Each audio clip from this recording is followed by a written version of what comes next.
Hi partner, Golden point 3. Types of goodwill. அது என்ன sir types of goodwill? ரெண்டே ரெண்டு. ஒன்று, ஒரு பிஸ்னஸை பர்ச்சேஸ் பண்ணும்போது வரக்கூடிய goodwill, that is purchase consideration paid, purchased goodwill. அது என்ன சார்? நம்ம முதல்ல சொன்ன மாதிரி ஒரு ஃபேமை நம்ம விலைக்கு வாங்குகிறோம். இப்போ சாதாரணமாக பார்த்தீங்கன்னா ஒரு தெருவில் 4 ஜெனரல் ஸ்டோர் இருக்கும். ஒரு ஸ்டோரில் மட்டும் க்யூவில் நின்று சரக்கு வாங்கிக்கிட்டே இருப்பாங்க. பக்கத்தில் இருக்க ஸ்டோர்களில் ஆளே வரமாட்டாங்க. அப்போ அவர் என்னையாரண்டா இந்த கடையை காலி பண்ணிட்டு போகலான்னு நினைப்பார். அப்போ அந்த நல்லா பிஸ்னஸ் பண்ணிக்கிட்டு இருக்கார் என்ன நினைப்பார், பக்கத்து கடையை வாங்கி எக்ஸ்டெண்ட் பண்ணிடலாம் அப்படின்னு நினைப்பார். அப்போ அவங்ககிட்ட பேசும்போது உண்மையிலேயே அதனுடைய மதிப்பு 2 lakhs தான் இருக்கும். ஆனால் 5 lakhs கேட்பாங்க. இது சாதாரண நடைமுறையில் வரக்கூடியது. இப்போ எக்ஸாம்பிளாக பாரு, அதில் ஒரு அசெட் லைபிலிட்டிஸ், அவங்களுடைய அசெட்டு, அதாவது பக்கத்து கடைக்காரங்களுடைய அசெட்டு 2 lakh இருக்குது.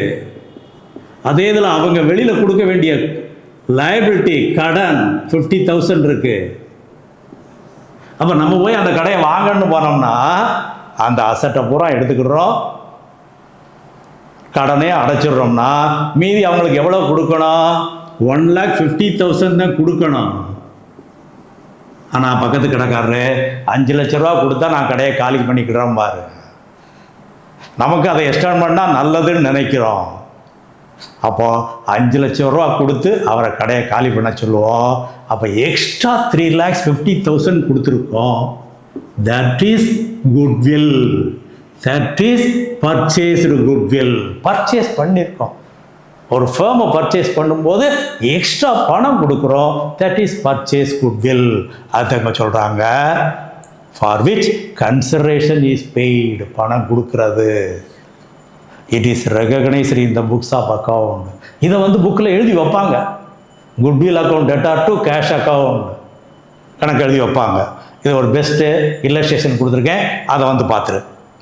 எக்ஸஸ் ஆஃப் பர்ச்சேஸ் கன்சிடரேஷன், அதை தான் சொன்னேன். Excess of purchase consideration over the value of the net asset. Net அசெட்டுங்க அது சொன்னது. 2 lakhல 50,000 கடன் போச்சுன்னா 1,50,000 தான் நெட் அசெட்டு. ஆனால் 3 lakh 5 lakhs கொடுக்குறோம் நம்ம. Net assets acquired is treated as goodwill. அப்போ excess of purchase consideration is treated as goodwill. இது அசெட்ஸ் அண்ட் ரீசன் கேட்பாங்க, எக்ஸைஷன் கேட்கலாம், illustration part. Okay, self generated goodwill. இது நாம் போன வீடியோவில் சொன்ன மாதிரி at the time of admission of partner, retirement of partner, நம்மளாக கிரியேட் பண்ணுறோம், அதுக்கு பணம் எதுவும் கொடுக்கல, கன்சிடரேஷன் இஸ் நாட் பெய்டு. நம்மளாக கிரியேட் பண்ணுறோம். ஏன்? அட்மிஷன் ஆஃப் பார்ட்னரில் புதுசாக ஒருத்தர் வர்றாருன்னா நாங்கள் நல்லா பிஸ்னஸ் பண்ணி ப்ராஃபிட் ஏர்ன் பண்ணி வச்சுருக்குறோம், நீ வந்தோடனே ப்ராஃபிட் கிடைக்கும் உனக்கு, ஃப்யூச்சர்லேயும் இதே போல் நம்ம ஏர்ன் பண்ணுவோம், அதனால் எக்ஸ்ட்ரா ஒரு 50,000 ரூபா கொடு. அந்த எக்ஸ்ட்ரா 50,000 ரூபா தான் செல்ஃப் ஜெனரேட்டட் குட்வில். அது பணம் நம்ம ஃபேம்லேருந்து கொடுக்கல, அவற்றிருந்து பார்ட்னருக்காக கொடுக்குறாங்க. இது அட்மிஷன் ஆஃப் பார்ட்னரில் என்ட்ரி போடுவோம். It is not recognised in the books of accounts. அதான நாட் ரெகக்னைஸ்டு. இதை புக்கில் எழுத மாட்டாங்க.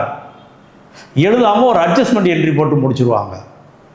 அப்படியே எழுதினாலும் இம்மிடியேட்டாக ரைட் ஆஃப் பண்ணிடுவாங்க.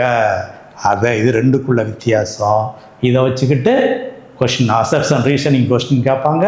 கவனமாக பாரு. இல்லஸ்ட்ரேஷன், கோல்டன் டிப்ஸை பாரு, முக்கியமான விஷயங்கள்.